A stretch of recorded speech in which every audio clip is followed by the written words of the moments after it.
Hey there guys, Nordic Warrior here, welcome back to my video game review series. Today we're going to be looking at Hulk, the movie license game, released in 2003, developed by Radical Entertainment.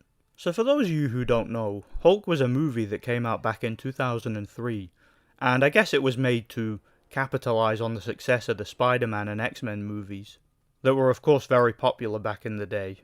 I saw the movie many years ago, and to be honest, it was pretty forgettable. I don't really have much else to say about it. Just one of them movies that you see and you never really think about again. A couple of months ago, it actually saw its 20th anniversary. During that era, movie license games of this kind were very popular. Pretty much every major blockbuster had its own tie-in game, and these games even back then had a pretty notorious reputation for being bad. Sadly, due to the short development cycle that most movie license games usually had, the quality of them was mixed to say the least. Long-time subscribers of mine will know that I actually have a bit of a soft spot for movie license games, and there's actually quite a few of them that I really like. I've reviewed a lot of them on the channel in the past. This game in particular I have a bit of a weird history with. I never owned the game personally as a kid, but a friend of mine did, and I can remember playing through the game with him back in the day. I of course ended up buying it many years later as an adult.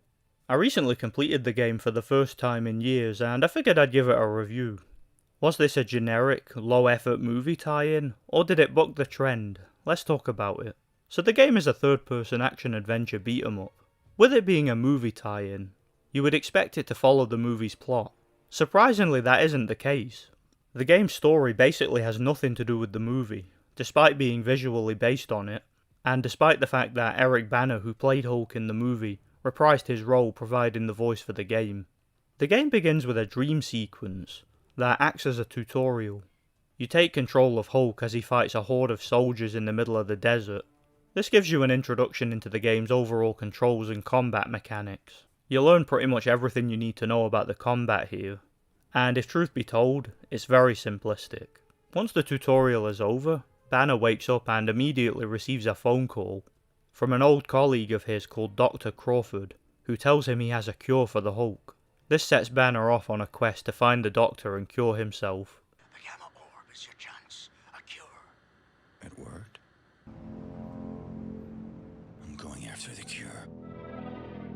Along the way, Banner gets betrayed and has to use the Hulk to fight a bunch of supervillains who basically show up for seemingly no reason and try to attack him. If truth be told, that's about as deep as the game's story gets. It's extremely basic and there isn't really a whole lot to it. There is an overarching plot with a new villain that's introduced called the Leader, who wants to use the Hulk's gamma radiation to create some sort of army to take over the world, but this is never really elaborated on and it never really goes anywhere. In fact, if truth be told, the writing is very, very lame. The game is basically split up into two modes. You have levels where you play as the Hulk, and levels where you play as Bruce Banner.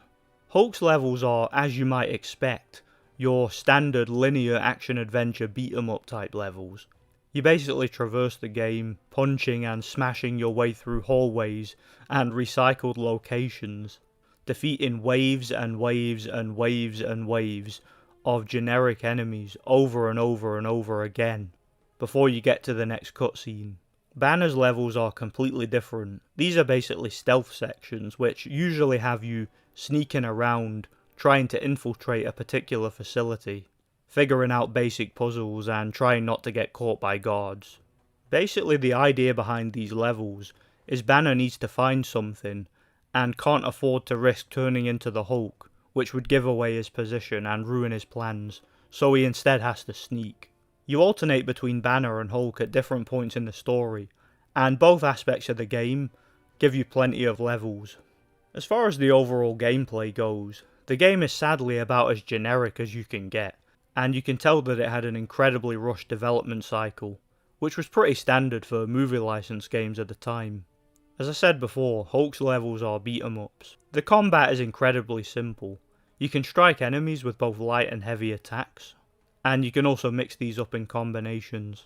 Holding down the attack button allows you to charge up your attack, which as you would expect does more damage. By holding the B button you can perform Hulk's famous sonic clap, which acts as a ranged attack. One thing I will say to the game's credit It does a very good job of letting you feel like Hulk.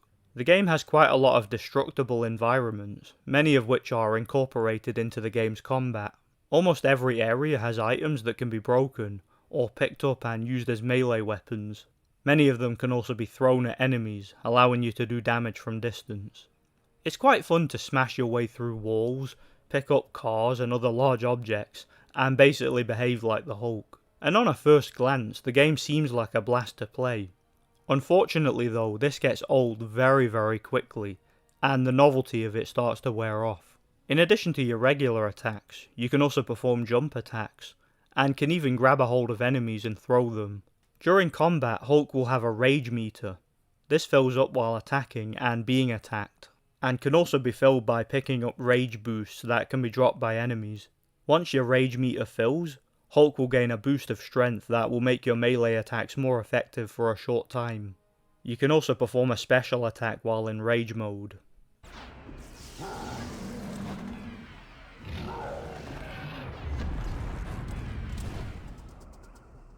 These look awesome. Unfortunately, like the rest of the combat, these get very old very quickly, and they pretty much look the same throughout. Speaking of looking the same, one of the disappointing things about the game is the lack of enemy variety.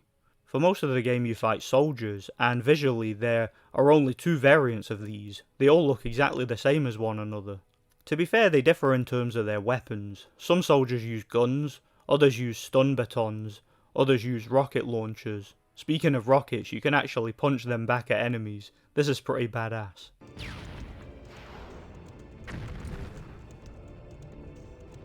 Some soldiers even have electrified shields that will block most of your attacks, and damage you if you get close, meaning you will likely have to use ranged attacks to defeat them.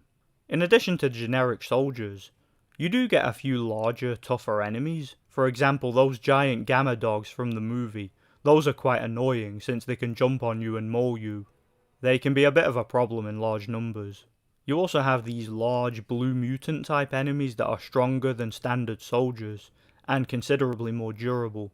Some of them even have guns. Later in the game you fight giant robots that are slightly more dangerous, and can overwhelm you in large numbers.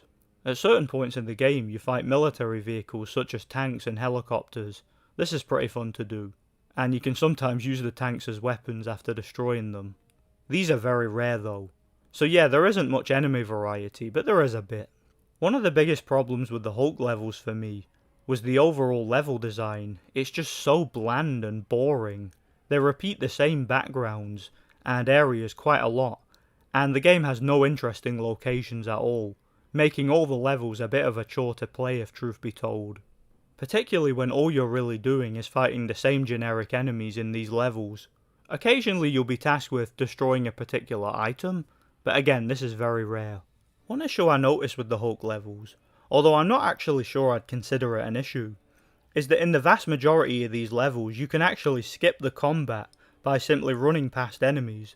I found myself doing this a lot at a particular stage of the game, mostly in the later levels, because I got so bored of the game's combat and I just couldn't be bothered with it anymore. Usually I'd consider that a flaw in games, but given how bored I was with the combat, I'm actually grateful for it with this game. The game also has several boss battles, and to its credit these are pretty good for the most part. You take on several villains who, as far as I'm aware, were made up specifically for this game, none of which were featured in the movie, and that's fine by me. I don't know much about the Hulk comics, so I'm not sure if these characters were ever featured again, but I digress. The main villain of the game is the leader, who, as I mentioned before, plans to use the Hulk's power to create an army of gamma monsters to take over the world, along with his brother Madman. But again, this comes out of nowhere and it's never really elaborated on, so there isn't really much to it. The bosses provide a welcome challenge since they are quite challenging on a first playthrough, at least when compared to the rest of the game. They're nothing special, but me personally, I had fun with them. Once you exploit the AI, they can be beaten pretty easily. So yeah, that pretty much sums up what you can expect from Hulk's levels. They're fun at first, but they get old and tedious very quickly in my opinion. Now on to Banner's levels. I mentioned before these are stealth levels. You basically take control of Banner as he tries to infiltrate a heavily guarded facility, avoiding detection and avoiding unleashing the Hulk. usually to find a particular character or item. If truth be told, the stealth mechanics are very simplistic, and once you figure out the patterns and how to exploit the AI, these levels become extremely easy. You can crouch and sneak around these levels, hiding behind cover and trying to sneak past guards. You can actually fight as Banner if you get spotted by a guard. You may need to take them out quickly before they raise the alarm.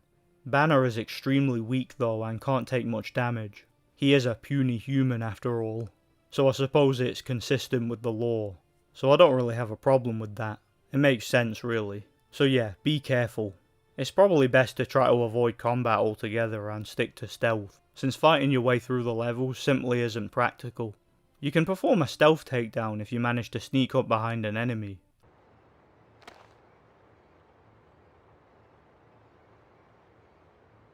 In some of these levels, Banner's outfit will change. One level in particular has Banner disguised as a soldier, which allows you to sneak right past guards, as long as you don't get too close to them. Despite the simplicity, I actually didn't mind these sections. At very least, they added some much needed variety to an otherwise very repetitive game, so that's good. But there's nothing groundbreaking about them. One annoying feature in these stealth levels is a mini-game where you have to match up these letters and numbers at a terminal. It's easy enough to do, since you get unlimited tries, but it just feels like a waste of time to me. Also, I found it pretty funny how Banner repeats the same line of dialogue every time he activates one of these. I've got to move the pairs of symbols until I get a matching series.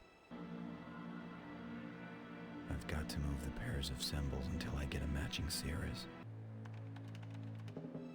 I've got to move the pairs of symbols until I get a matching series. Yeah, I don't know what that was all about. All in all, these stealth sections are what they are. Simple stealth sections. I don't really have much else to say about them.